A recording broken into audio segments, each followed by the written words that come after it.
SRH auction strategy ఇప్పుడు చూద్దాం. గత సీజన్ రన్నర్ అప్ అయిన ఎస్ఆర్హెచ్ ఈసారి ఆక్షన్ లో రిటెన్షన్ లో Klaasen, captain Pat Cummins, Travis Head, Nitish Kumar Reddy, Abhishek శర్మలకి చాలా ఎక్కువ మొత్తంలో డబ్బులు పే చేసి రిటెన్షన్ చేసుకుంది. వీళ్ళు ఆక్షన్ కి కేవలం 45 కోట్లతోనే బరిలో దిగారు. కానీ ఆక్షన్ లో స్టార్టింగ్ లోనే చాలా అగ్రెసివ్ గా వెళ్లారు. ఓవరాల్ గా వీళ్ళ స్క్వాడ్ చూస్తే one of the best squad అని చెప్పాలి. ఇషాన్ కిషన్, మహమ్మద్ షమీల్ తీసుకోవడంతో టీం మంచిగా బిల్డ్ అయింది. నితీష్ కుమార్ రెడ్డి గత సంవత్సర కాలంలో తను ఇప్పుడు ఇండియాకి one of the best fast bowling allrounder గా ఎదిగాడు. తను ఈ సంవత్సరం ఇంకా ఎక్కువగా ఉపయోగించుకోవచ్చు. నితీష్, ప్యాట్ కమిన్స్ తో పాటు ఫాస్ట్ బౌలింగ్ లో మహమ్మద్ షమి, హర్షల్ పటేల్, సిమర్జిత్ సింగ్ ను తీసుకుని బెస్ట్ బౌలింగ్ అటాక్ గా మార్చారు. హర్షల్ పటేల్ గత సీజన్ లో పర్పుల్ క్యాప్ విన్నర్. ఇంకా బ్యాటింగ్ లో ఇండియన్ వికెట్ కీపర్ అయిన ఇషాన్ కిషన్ తీసుకుని ఎస్ఆర్హెచ్ చాలా అడ్వాంటేజ్ పొందింది. గత కొన్ని సీజన్లుగా ఎస్ఆర్హెచ్ కి ఇండియన్ స్టార్ వికెట్ కీపర్ లేడు. వృద్ధిమన్ సాహా ఉన్న అడపాదడపా తప్ప పెద్దగా రాణించలేదు. ఇప్పుడు ట్రావిస్ హెడ్, అభిషేక్ శర్మలతో పాటు ఇషాన్ కిషన్ కూడా ఉండడం వల్ల టాప్ 3 ప్లేసెస్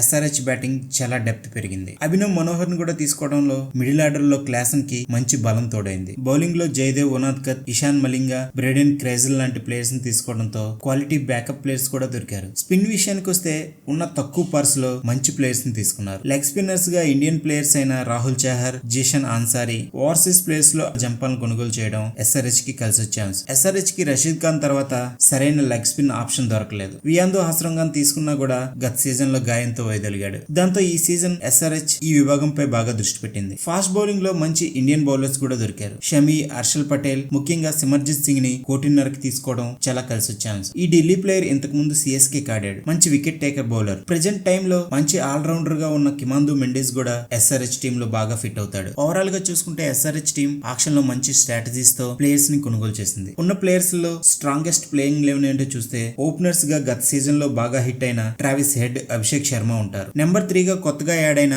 ఇషాన్ కిషన్ ఉంటాడు. ఇంకా నెంబర్ 4 ప్లేస్ లో హెన్రిక్ క్లాసన్, నెంబర్ 5 ప్లేస్ లో నితీష్ కుమార్ రెడ్డి, నెంబర్ 6 గా అభినవ్ మనోహర్ ఉంటారు. నెంబర్ 7 ప్లేస్ లో కిమాందు మెండిస్ ఉండే అవకాశాలు కనిపిస్తున్నాయి. నెంబర్ 8 గా ప్యాట్ కమిన్స్, నెంబర్ 9 గా హర్షల్ పటేల్, నెంబర్ 10 గా మహమ్మద్ షమి ఉంటారు. నెంబర్ 11 ప్లేస్ లో రాహుల్ చహర్ ఉండే అవకాశాలు కనిపిస్తున్నాయి. ఇక్కడ ఇంపాక్ట్ ప్లేయర్స్ గా అవసరానికి తగ్గట్టుగా బ్యాటింగ్ విభాగంలో అదర్వటైడే, బౌలింగ్ విభాగంలో ఆడమ్ జంపా ఉండే అవకాశాలు కనిపిస్తున్నాయి. బ్యాటింగ్ లో మంచి స్కోర్ చేస్తే ట్రావిస్ హెడ్ బదులుగా ఆడమ్ జంపా ఇంపాక్ట్ ప్లేయర్ గా వస్తాడు. బ్యాటింగ్ లో తొందరగా వికెట్లు కోల్పోతే అదర్వటైడేని ఇంపాక్ట్ ప్లేయర్ గా వాడుకునే అవకాశాలు కనిపిస్తున్నాయి. మొత్తంగా ఎస్ఆర్హెచ్ టీం ఈసారి చాలా బలంగా కనిపిస్తుంది. గత సీజన్ లో రన్నర్ అప్ గా మిగిలి ఫ్యాన్స్ నిరాశపరిచిన ఎస్ఆర్హెచ్ ఈసారి టైటిల్ కొట్టడంలో చాలా ముందుండే అవకాశాలు కనిపిస్తున్నాయి. ఇది ఎస్ఆర్హెచ్ స్ట్రాంగెస్ట్ 11 అని నేను అనుకుంటున్నాను. వీళ్ళు కాకుండా ఇంకా ఎవరుండే అవకాశం ఉందో ప్లీజ్ కామెంట్ చేయండి. ఈ వీడియో మీకు నచ్చినట్లయితే ప్లీజ్ లైక్ చేయండి, షేర్ చేయండి, ఈ ఛానల్ సబ్స్క్రైబ్ చేసుకుని ఎంకరేజ్ చేయండి. Thank you.